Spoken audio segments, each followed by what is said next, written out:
Le plus grand fléau chez les créateurs de contenu, c'est le syndrome de l'objet brillant. Ça touche pas que les créateurs de contenu, ça touche aussi les entrepreneurs, ça touche tous les gens qui veulent lancer des projets. C'est quelque chose qui m'a beaucoup touché aussi, que je combats en permanence. C'est quelque chose qui m'a énormément ralenti, qui m'a poussé à abandonner des projets bien trop tôt. Et c'est sûrement quelque chose qui te ralentit toi aussi et qui t'empêche d'aller au bout de tes projets. Le syndrome de l'objet brillant, c'est cette attirance pour les nouvelles opportunités, pour tout ce qui est nouveau et tout ce qui va piquer ta curiosité, qui va te donner envie d'arrêter ce que tu es en train de faire pour poursuivre quelque chose d'autre qui a l'air mieux. Donc si tu es créateur de contenu, ça peut vouloir dire que tu as eu envie de changer de format par exemple. Donc admettons que tu aies fait des vidéos face cam comme celle-ci pas mal de fois, ça n'a pas trop marché et tu te dis tiens, ceux qui font du vlog ils font plein de vues, je vais me faire à faire du vlog. Ou alors ça peut être de changer de niche, tu te dis je faisais du gaming, ça marchait pas trop, je vois que les gens qui parlent de crypto ça cartonne, je vais me mettre à parler de crypto. Mais ça peut aussi toucher plein d'autres aspects comme par exemple avoir envie de changer de matériel. Si aujourd'hui tu filmes tes vidéos à l'iPhone, tu vas peut-être te dire tiens, si j'achète un super appareil photo, peut-être que mes vues vont enfin décoller.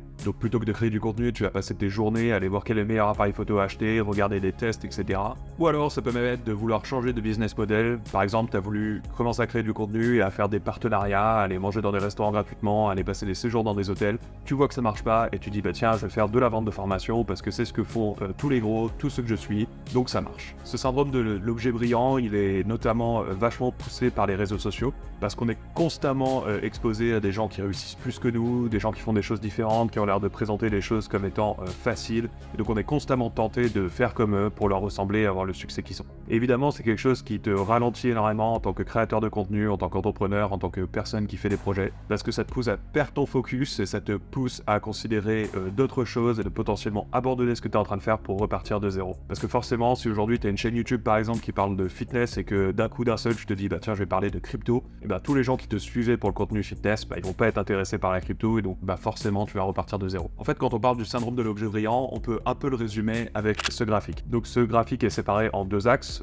En bas, en abscisse, on a le temps. Et en ordonnée, on a le taux d'optimisme. Donc en haut de la courbe, on est plutôt optimiste et en bas de la courbe, on est pessimiste. Lorsqu'on souffre du syndrome de l'objet brillant et qu'on décide de poursuivre quelque chose d'autre, en général, on est en phase 1, c'est-à-dire en haut à gauche de la courbe.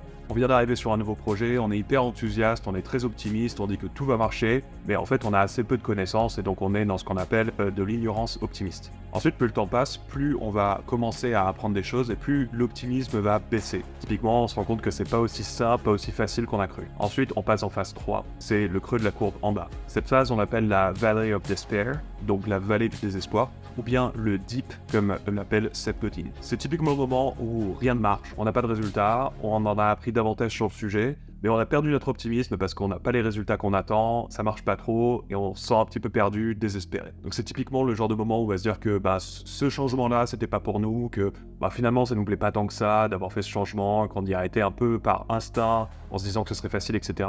Et en fait, on se rend compte que c'est pas le cas. Et ce qu'il y a de terrible, c'est que généralement, quand on est dans cette phase-là, c'est là où le syndrome de l'objet brillant va être le plus fort. C'est là où on va commencer à regarder d'autres opportunités, avec comme idée qu'on va aller chercher de nouvelles opportunités pour retourner en phase 1, c'est-à-dire avec beaucoup d'optimisme pour se sentir mieux. D'ailleurs, si tu te reconnais pas mal dans le syndrome de l'objet brillant et que tu as l'impression d'en être victime aujourd'hui, tu es probablement dans cette phase de deep en phase 3. Le truc, c'est que si on s'accroche et qu'on ne passe pas à autre chose, on arrive à la phase 4. La phase 4, on en a appris un peu plus davantage, on comprend davantage la complexité du sujet, et en fait on regagne un peu notre optimisme, on commence à avoir des résultats, etc. La motivation revient, on a une meilleure maîtrise du sujet, et on commence à s'en sortir et à voir le bout. Et enfin la phase 5, c'est la réussite, c'est le succès, c'est un sujet qui n'a plus de secret pour nous, on s'en sort, tout fonctionne, c'est le succès, la réussite quoi. Le problème du syndrome de l'objet brillant, c'est qu'en fait, il nous fait passer de la phase 1 à la phase 3, et qu'en général à la phase 3, on va s'arrêter et repasser à autre chose. Donc pour repartir en phase 1, phase 2, phase 3, puis revenir à une phase 1, phase 2, phase 3. Et en fait, on oscille entre ces trois phases en boucle. Parce que, encore une fois, quand on est en phase 3, quand on est dans le deep, c'est très très difficile de poursuivre et de pousser, d'aller au bout. En général, on va aller passer à autre chose pour se soulager, pour se sentir mieux. Et donc la grande question, c'est comment est-ce qu'on fait pour se débarrasser de ce syndrome. Je pense que la première chose à bien comprendre, c'est que cette phase 3, quoi qu'on fasse, elle est absolument inévitable. Donc aujourd'hui, même si tu es dans cette phase 3, que rien ne marche et que tu te dis, bah tiens, je vais faire autre chose parce que je vois que ça fonctionne, bah sache que si tu passes à l'action et qu'effectivement tu te mets à faire autre chose, bah cette phase 3-là, elle va forcément revenir. Donc vouloir passer à autre chose pour absolument se sortir de cette phase-là, c'est pas une bonne stratégie parce qu'en fait, on revient au départ, on progresse pas. La deuxième chose, c'est de bien comprendre le comportement qu'on a lorsqu'on est en phase 3, quand on est dans cette phase de deep. En général, on va aller se chercher des excuses pour expliquer les raisons pour lesquelles ce qu'on fait, ça fonctionne pas, pourquoi on n'a pas de résultat et pourquoi on se sent pas bien. Donc on va dire des trucs du type, c'est le marché, c'est la conjoncture économique, c'est parce que ce que je fais actuellement, ça me plaît pas tant que ça, les gens voient que ça me plaît pas et donc forcément ça me plaît pas. Ou alors c'est parce que l'algorithme a changé et que l'algorithme est contre moi, etc. Le problème de ces excuses, c'est qu'elles sont pas forcément vraies, parce que ce qui caractérise principalement le deep, c'est qu'on n'a pas suffisamment de connaissances. D'ailleurs, il y en a peut-être certains d'entre vous qui ont remarqué, c'est que cette courbe-là, en fait, elle est très proche de la courbe qu'on connaît habituellement de l'effet Dunning-Kruger. L'effet Dunning-Kruger, c'est cet effet qui consiste à dire que plus on apprend des choses et plus on se rend compte qu'on n'en connaît pas assez et qu'on en connaît peu. Quand on est en phase 3, quand on est dans le deep, on a accumulé pas mal de connaissances, mais en fait, il nous en manque encore beaucoup. On connaît beaucoup de concepts, mais on les a pas forcément reliés entre eux, on n'a pas encore cerné toute la complexité d'un sujet ou d'un domaine. Donc on a l'impression de savoir beaucoup de choses, mais en fait, il nous manque toute cette couche de complexité qui fait qu'on pourrait avoir une maîtrise totale du sujet. Mais en plus de tout ça, on a perdu l'optimisme. Et le problème de la perte de l'optimisme, c'est qu'en général, on va aussi perdre la motivation et que donc, continuer à se former, aller pousser, aller chercher la complexité, on n'a pas envie de le faire. Parce qu'apprendre les bases d'un sujet, c'est facile, c'est stimulant, on apprend plein de choses très vite, mais que dès qu'on commence à creuser, connecter les sujets entre eux, comprendre la complexité, etc., c'est beaucoup plus dur, ça demande beaucoup plus d'efforts. Donc forcément, si on n'est pas motivé à le faire, on va pas le faire. Et donc, pour pas succomber au syndrome de l'objet brillant, ce qu'il faut faire, c'est se former. Il faut accumuler plus de connaissances, il faut relier les concepts entre eux. Bref, il faut devenir meilleur et il faut surtout pas abandonner. Donc forcément, c'est très facile à dire, mais c'est très vague, c'est très complexe. Donc comment est-ce qu'on fait concrètement lorsqu'on est dans le deep pour s'en sortir, pour pousser et arriver en phase 4, puis 5 ? Alors c'est pas un process qui est forcément très facile, mais voilà en tout cas une piste qui pourra peut-être t'amorcer vers une piste d'amélioration. La première phase, ça va être de diagnostiquer ce qui va pas. Alors je sais c'est pas facile, c'est très difficile d'être autocritique, c'est très difficile quand on ne sait pas ce qui va pas, de mettre le doigt sur quelque chose. Mais moi ce que je te recommande de faire, c'est d'utiliser le principe du bottleneck. Le principe du bottleneck, c'est de voir qu'est-ce qui coince, qu'est-ce qui limite la connaissance, qu'est-ce qui limite la croissance, qu'est-ce qui limite la réussite. Donc un exemple, ça pourrait être de se dire qu'aujourd'hui tu utilises littéralement 100% de ton temps. C'est-à-dire qu'il faudrait que tu travailles plus, il faudrait que tu fournisses plus d'efforts, mais tu utilises déjà 100% de ton temps. Et donc là, le bottleneck, il est clair, tu n'as pas le temps, il t'en faut plus, donc il faut trouver une solution par rapport à ça. Donc là, l'idée, c'est de trouver des grandes solutions, des grands concepts. Donc s'il te manque du temps, il va falloir que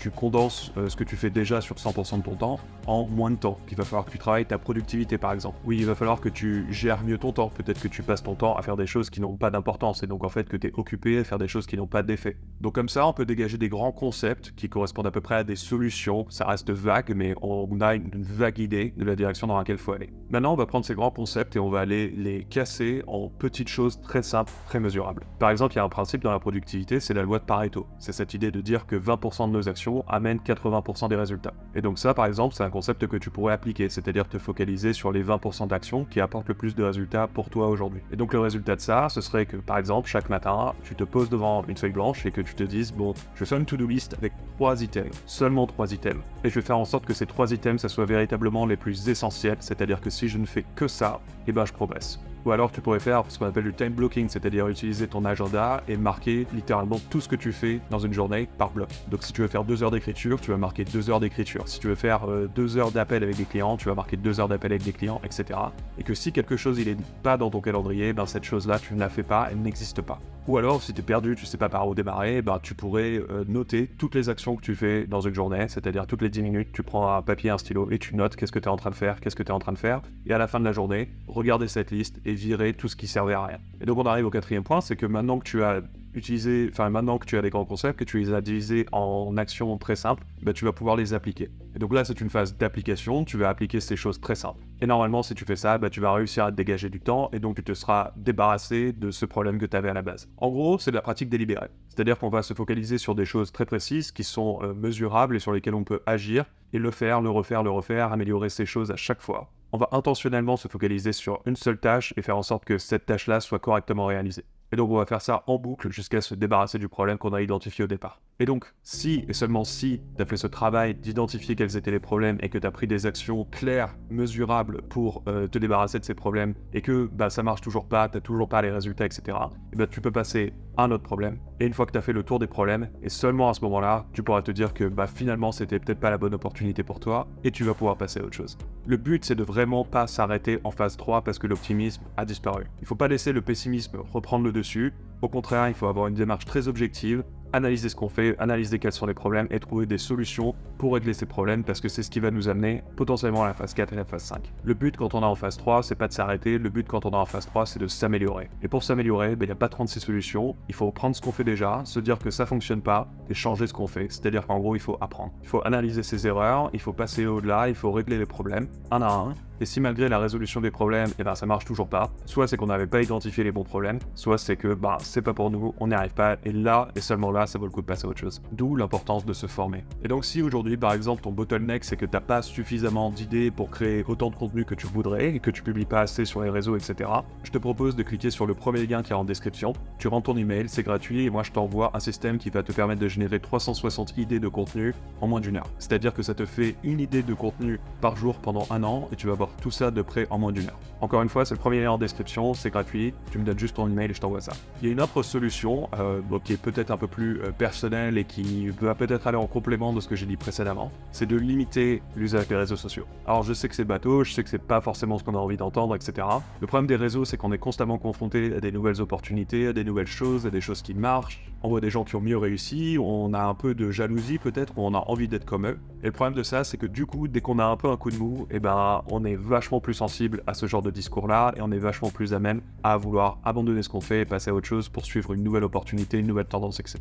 Et ce qui est très perfide, c'est que c'est justement lorsque l'optimisme baisse qu'on va avoir davantage tendance à passer plus de temps sur les réseaux. Parce qu'on se sent pas bien, parce qu'on a besoin de dopamine rapide, etc. Et donc on va prendre notre téléphone et scroller. Et ça, c'est un cercle vicieux terrible parce que justement, on va pas bien, donc on est plus sensible à ce genre d'exposition. Mais en plus, comme on va pas bien, on va s'exposer davantage de nous-mêmes, c'est-à-dire volontairement. Et donc poser un peu son téléphone, surtout quand ça va pas, c'est une bonne chose à faire. Et plutôt utiliser ce temps qu'on se dégage pour se focaliser sur ce qu'on fait, pour se poser les bonnes questions et pour se demander comment est-ce que je peux arriver en phase 4 plutôt que de repasser en phase 1 juste pour me sentir mieux. Alors forcément, mettre ton téléphone de côté, c'est pas ce qui va te faire sortir de cette phase de deep, mais réussir à limiter les distractions quand on est comme ça au plus bas, ça pourra que t'aider, parce que tu seras beaucoup moins tenté. En tout cas, j'espère que si tu étais en phase 3 et que tu étais à la recherche de nouvelles opportunités à poursuivre, j'espère que cette vidéo t'aura fait mettre un petit peu en pause, qu'elle va te pousser à te poser des bonnes questions, et j'espère qu'elle va même t'aider à arriver du coup en phase 4 puis en phase 5 vers la réussite. En tout cas, si tu veux voir plus de vidéos sur la création de contenu, je te conseille de t'abonner à cette chaîne, et moi je te dis à la prochaine.